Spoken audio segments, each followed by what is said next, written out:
Hello et salut, c'est Version Française, votre magazine de la mode, de la déco, du design, de la culture, du chic, quoi, à la française. Et ceux qui en parlent le mieux, ce sont les étrangers, non? Nathalie.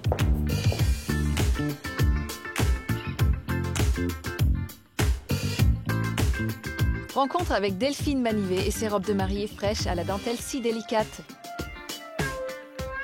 Découvrez les adresses parisiennes préférées des petits et leurs parents.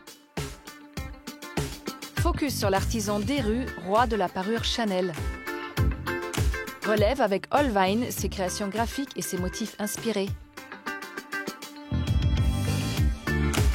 Mais tout de suite, point de vue, un regard affûté sur les nouveautés stylées de la semaine. Chic Version Française, c'est maintenant.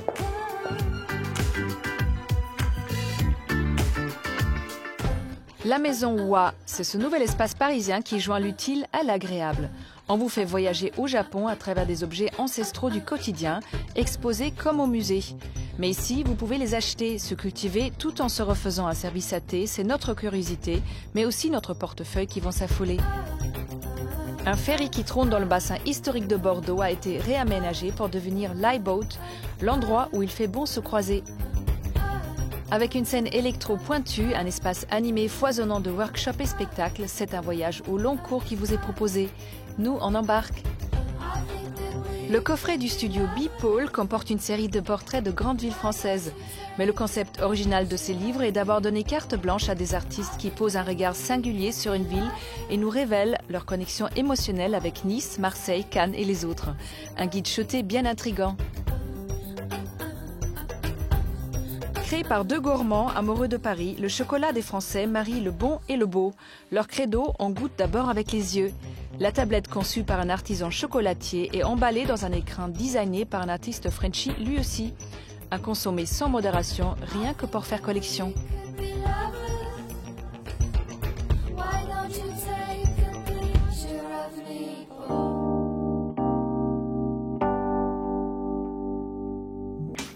Dentelle délicate et tissu soyeux, les robes de mariée de Delphine Manivet donnent envie de dire oui, je le veux. Rencontre romantique.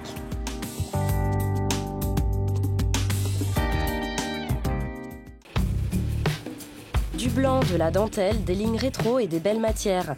Delphine Manivet séduit depuis plusieurs années celles qui ont dit oui.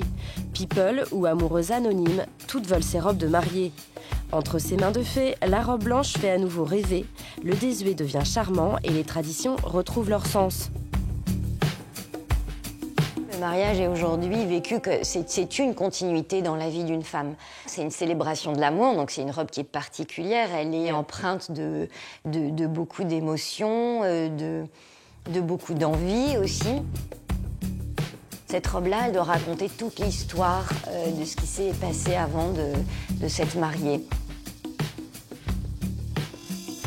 J'avais toujours eu envie de dessiner, de faire des vêtements pour des femmes. Mon but, c'était de rendre les femmes belles. Toute jeune, Delphine Manivet dessine beaucoup, fascinée par l'univers de la haute couture. Cette passion redouble à son arrivée à Paris où elle entre à l'Institut supérieur spécialisé de la mode, qu'elle vit comme une véritable renaissance. En arrivant à Paris, j'étais émerveillée d'absolument tout. J'avais l'impression que c'était un cadeau, que j'étais la jeune femme la plus chanceuse du monde et je crois que je buvais la parole de chacun de mes professeurs et de chaque personne que je rencontrais. C'est en cherchant sans succès la robe de son propre mariage que Delphine a le déclic.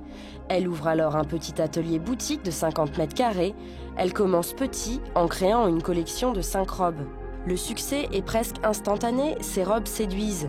Romantique mais pas meringue, Delphine propose une nouvelle forme de grâce, rayonnante comme un soleil d'été, le parfait féminin nuancé. J'étais maître de ce que je voulais faire et puis au-delà de juste faire des jolies robes, j'avais une idée précise de comment je voulais faire grandir une société, je crois, en respectant une éthique, des valeurs, une nouvelle manière de travailler avec les gens.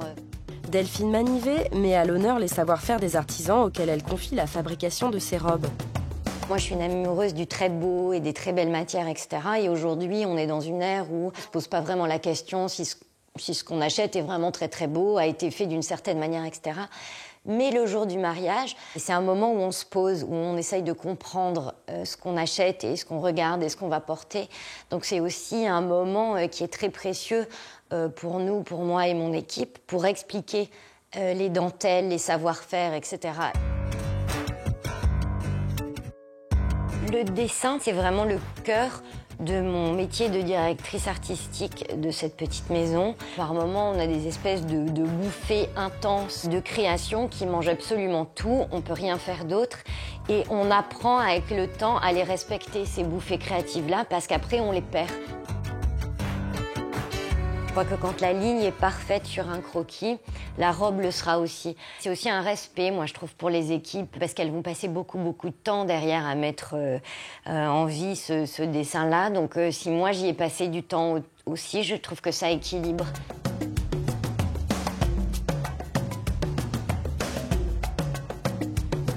Ici, on fait tous les prototypes, c'est-à-dire c'est ici qu'on met au point les modèles. La couture, la belle couture, en tout cas, c'est pas un ensemble de connaissances et de gens qui réfléchissent, c'est un ensemble de savoir-faire et de gens qui savent travailler. Donc c'est vraiment d'ici que tout part. Et après, il va falloir que j'aille chercher la matière qui correspond à cette idée. C'est compliqué parce que souvent, l'idée que j'ai en tête n'existe pas telle qu'elle, donc il faut le faire faire. Mais j'ai la chance aujourd'hui d'avoir pu développer mes propres motifs de dentelle.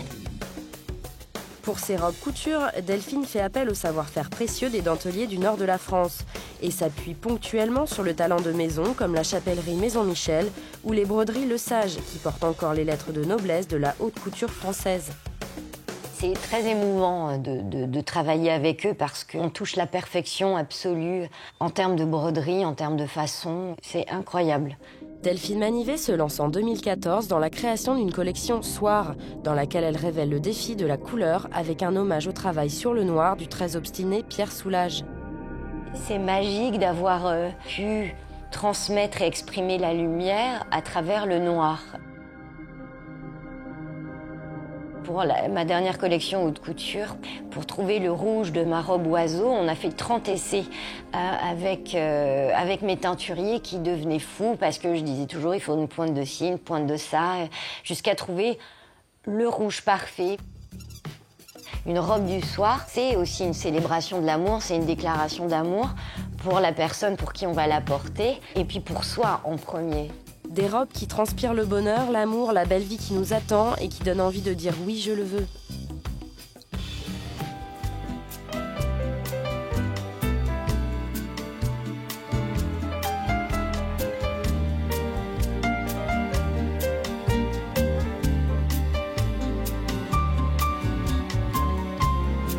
Bonjour Delphine Manivet. Bonjour. Merci de venir dans notre émission. Vous êtes toute fraîche, toute délicate. Vous représentez en fin de compte assez bien vos robes. Merci beaucoup, c'est gentil. J'avais pas prévu. Merci, c'est gentil. Et d'ailleurs, comment on définit le style de vos robes? Alors les journalistes disent souvent que mes robes sont bohèmes, chic, élégantes, gracieuses. Modernes en même temps. Modernes, oui. Et en même temps, moi, le fait qu'elle soit moderne, c'est juste parce que je suis une femme de mon temps et que j'aime infiniment la mode. Mais au fond, moi, ce que je recherche, c'est l'intemporel. C'est pas la tendance ou quelque chose qui va marcher pour un petit court instant. Je travaille sur des robes qui sont, que ce soit pour les robes de mariée ou pour les robes du soir, c'est sur des moments suspendus et très courts. En revanche, tout ce qu'il y a derrière la robe, c'est très long au niveau du travail. Et surtout, moi, dans ma vision, que la robe dure longtemps. Qu'une jeune femme ou une femme qui s'offre une robe de chez moi se dise peut-être que ma fille l'aimera et ce sera joli et ça ne sera pas vintage. Mais juste, c'est une jolie robe qui rend une femme belle à un moment donné.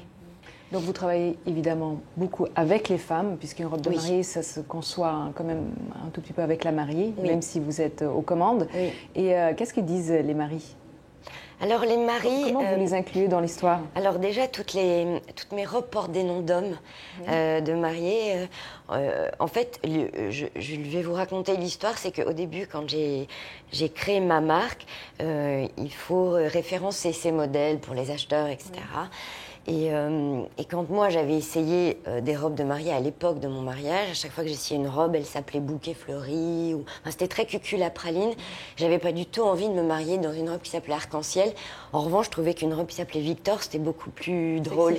Et c'était aussi une manière donc d'impliquer les hommes dans cette démarche, après tout. Et j'aime beaucoup le regard des hommes sur mes robes. Et qu'est-ce qu'ils disent? Je crois que les hommes aiment bien mes robes. Le premier compliment qui m'a touchée dans ma carrière, c'était le message d'un mari qui m'avait envoyé un mail en me disant « Chère Delphine, ma femme Caroline était très belle, alors merci ».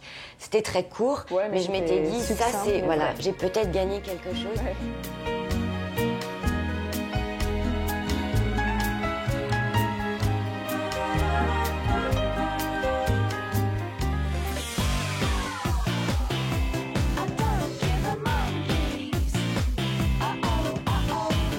Aujourd'hui, dans notre repérage, une sélection d'adresses parisiennes pour les petits et leurs parents.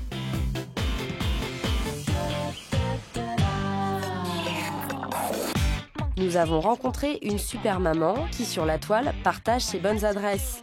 Elle nous en fait part, en voici quelques-unes.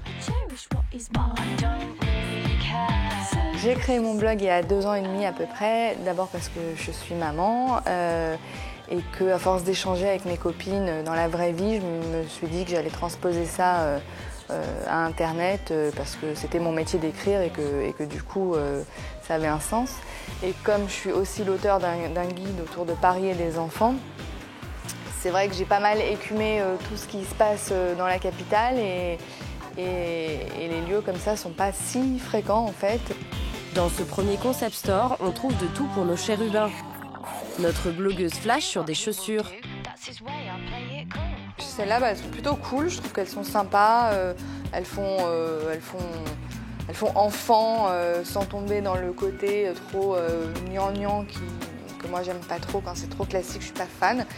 Ou des trucs un peu mode, c'est très mignon je trouve. Et en parlant de mode, pour habiller nos petites têtes blondes, voici quelques idées de vêtements griffés que l'on peut trouver ici. Mais est-ce bien raisonnable de casser sa tirelire ? Surtout quand ils reviennent de l'école tous les jours avec un jean troué, on se dit qu'on n'est pas obligé de dépenser 500 € dans un jean pour un môme parce que ça finira mal de toute façon. Et à quelques kilomètres, dans le 9e arrondissement de Paris, voici un autre lieu où parents et enfants en bas âge aiment particulièrement se retrouver, le Poussette Café. C'est notre coup de cœur. Comme le petit Mathieu, les enfants ici adorent crapahuter pour le plus grand bonheur de leurs parents. Le concept a été créé en 2007. À l'époque, c'était complètement novateur sur Paris puisque on n'avait pas encore d'espace complètement dédié aux futurs et jeunes parents qui soient complètement multiservices. Il est adapté à tout le monde, aussi bien aux tout petits qui viennent manger leur petit pot que aux enfants et aux adultes à qui on propose des assiettes plus gourmandes. Autre point fort du lieu, des ateliers ludiques, même pour les tout petits. On va pouvoir faire par exemple du chant avec bébé, on va pouvoir venir écouter des contes, même quand on a un bébé à partir de 9 mois avec ses parents. En soutien à la parentalité et en bien-être, on va également proposer l'initiation au massage bébé. Voilà, on essaye de prendre en charge cette famille naissante. Entre café kids friendly et concept store, vos petits parisiens seront lookés et chouchoutés.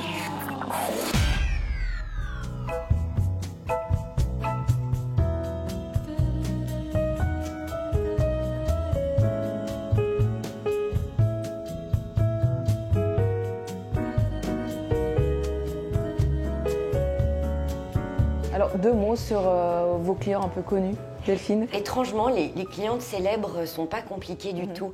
Mais par contre, une des expériences, j'imagine, les plus que je peux vous raconter, c'était donc j'ai fait la robe de la petite fille d'Elvis Presley, qui est donc Riley, qui m'a contactée l'année dernière pour que je fasse sa robe de mariée. Elle avait entendu parler de moi par une amie et donc c'était assez impressionnant de la rencontrer une première fois et puis la meilleure amie, donc j'ai rencontré sa maman, la meilleure amie de sa maman c'est Kelly Preston avec John Travolta et en fait je me suis retrouvée à Nashville l'année dernière dans la maison d'Elvis Presley avec tous ces gens-là et je me disais mais qu'est-ce que je fais là, petite niçoise, et je me disais c'est assez incroyable d'être là et d'être entourée de tous ces gens qui me considéraient comme quelqu'un de très important. Et puis voilà, c'était assez incroyable. Et en même temps, moi, je pense que je perdrai jamais ça, au fond, mes rêves d'enfant. Et donc j'étais là, j'osais à peine les regarder, ils m'embrassaient, je trouvais ça étrange. Mais c'était vraiment une expérience inhabituelle, on va dire, complètement décalée. Mais des gens absolument charmants. Et ce qui est marrant, c'est qu'on m'avait prévenu, parce que plus les célébrités sont importantes, plus elles sont entourées d'un staff et de gens. Et on m'avait dit... Oh là là, tu verras, tu vas être fouillée à l'entrée, très difficile de les approcher. Bon, et en fait, en arrivant, pas du tout. Ils m'ont invitée à Noël avec eux, c'est des gens hyper simples, mais qui évidemment se méfient d'un certain nombre de choses, j'imagine, mais au fond, d'une gentillesse et d'une générosité infinie, et pas du tout fou par rapport à la vie qu'on peut imaginer de Lisa Marie, son père c'était Elvis et son mari Michael Jackson. C'est quand même assez fou. Et ben non, une femme charmante, délicieuse, et qui a élevé ses enfants avec beaucoup d'humanité. Voilà. Et c'était un souvenir incroyable. Riley, en plus, c'est une de mes muses aujourd'hui. Elle est extrêmement belle, actuelle. Elle représente toute une génération. Donc c'était et ce travail-là, de travailler pour ces jeunes femmes-là, parce qu'on sait que l'image que ça va représenter, pas que pour moi, je suis une chef d'entreprise, si je vais à droite ou à gauche, ça n'implique pas que moi, mais tout le monde derrière. Tout ça met un peu plus de pression. C'est sympa aussi d'exporter un savoir-faire français que vous avez, qui est vachement valorisé du coup. Bien sûr, oui. Merci Delphine. Merci à vous.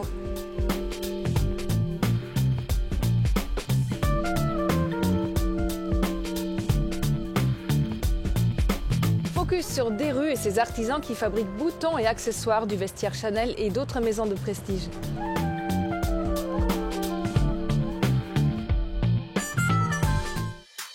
Si la guerre des boutons existait, c'est certainement Desrues qui serait gagnant. Rachetés par la maison Chanel en 1985, les ateliers Desrues continuent à réaliser des boutons sans mesure ni démesure, à la hauteur des créations du directeur artistique de la maison au double C. Et si la petite veste noire fait partie de l'ADN chanelesque, le bouton bijou représente tous les chromosomes qui constituent les boutons de chez Desrues. L'ADN, je pourrais dire pour cette marque-là, c'est vraiment du bouton bijou. Le bouton n'est pas simple, le bouton est toujours riche et toujours précieux, demande une multitude de savoir-faire et de mise en œuvre pour arriver à l'esthétique que vous pouvez voir sur les vêtements de cette marque. Il n'existe pas qu'un seul bouton représentatif de la marque, mais quelques milliers, archivés et stockés depuis la création de la maison. La maison a été créée en 1929 et nous possédons l'ensemble des réalisations depuis cette période-là jusqu'à aujourd'hui que nous conservons. Autant dire que pour Chanel, Desrues renferme 30 ans de création, un trésor qui se compte en milliards de boutons. Ces archives nous servent d'inspiration et nous servent de mémoire évidemment.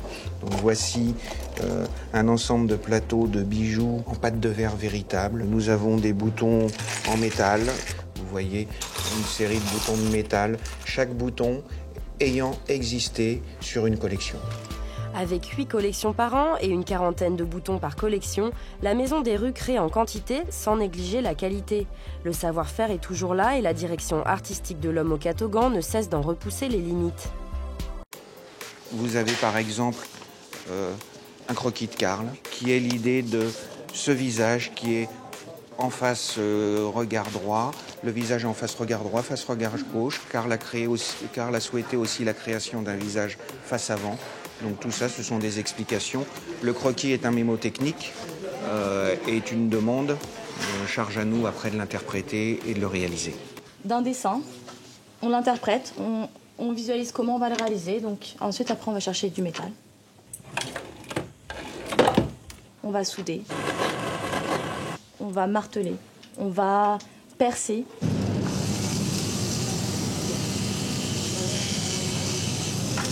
À la fin, sur un produit comme ça, voilà ce que ça donne.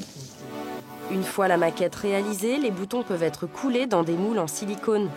Donc pour ce faire, on utilise ces moules, on utilise de l'étain en fusion et chaque bouton va être coulé unitairement par Aurore avec ces techniques de fonderie.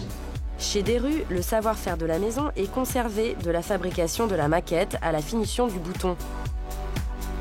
le principe de notre entreprise, c'est que nous conservons les savoir-faire traditionnels tels qu'ils étaient, avec les mêmes techniques, le même savoir-faire, le même geste, et nous nous dotons aussi des outils les plus modernes pour notre activité. Le coulage de verre est une activité qui n'a pas changé dans son geste depuis le début des créations de Gabrielle Chanel.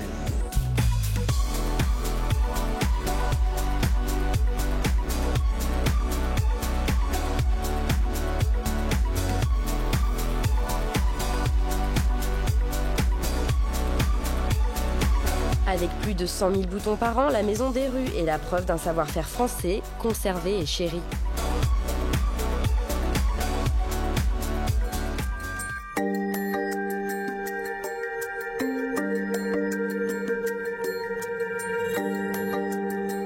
La relève, c'est notre rubrique qui déniche pour vous les créateurs de demain.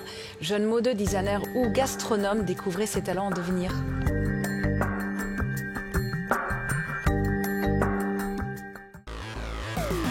Allwine, c'est une marque française d'objets graphiques, ludiques et pratiques qui vise à égayer notre quotidien. Séverine est la créatrice de la marque, mais pas seulement.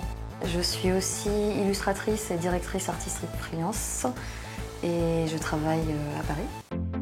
Allwine, c'est donc une marque française, créée par une Française qui vit à Paris, et pourtant son nom ne sonne pas très français. Pourquoi ?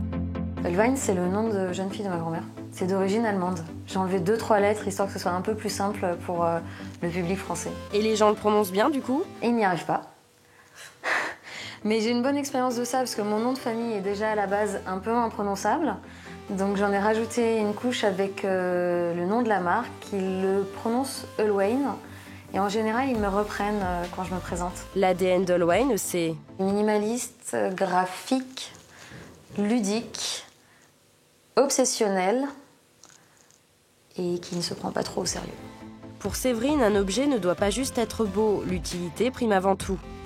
Je déteste les choses inutiles, donc faut qu'il soit pratique, il faut qu'il soit simple d'utilisation, mais il faut aussi qu'il soit réalisé dans un joli matériau.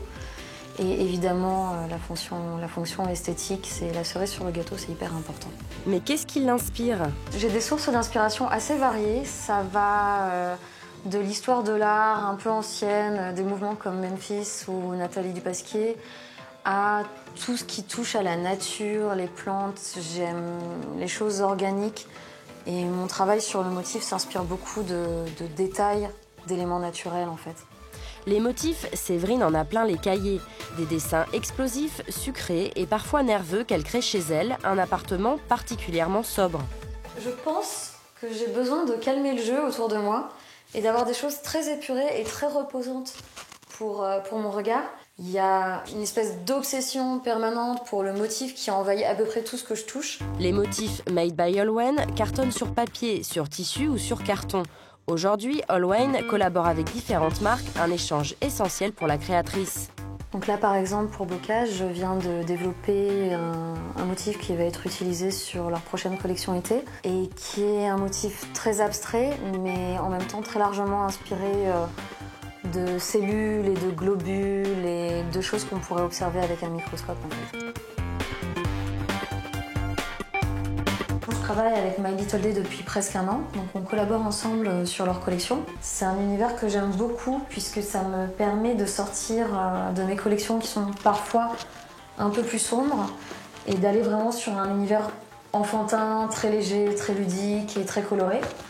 Donc par exemple, on a réalisé récemment ces petites vaisselles d'anniversaire et c'est assez intéressant en fait de développer un univers complet où tu vas avoir le gobelet, les pailles qui sont juste trop mignonnes, les assiettes en papier et les serviettes.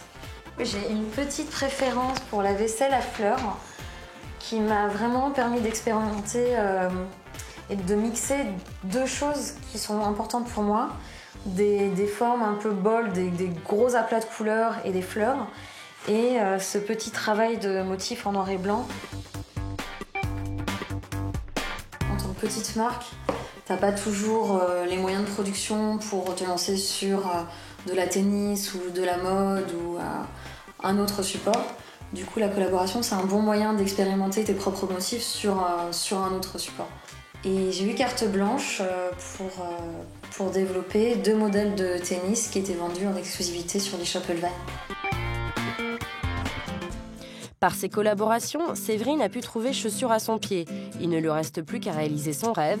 J'aimerais beaucoup réaliser une pièce qui donne mal à la tête, avec des motifs qui se déploient du sol au plafond, des tapis, des papiers peints, des objets un peu à la Yayoi Kusama et le travail qu'elle fait avec ses poids qui recouvrent tout l'espace. Des objets qui donnent mal à la tête, mais qu'on ne peut pas s'empêcher de regarder. Ouais, un peu.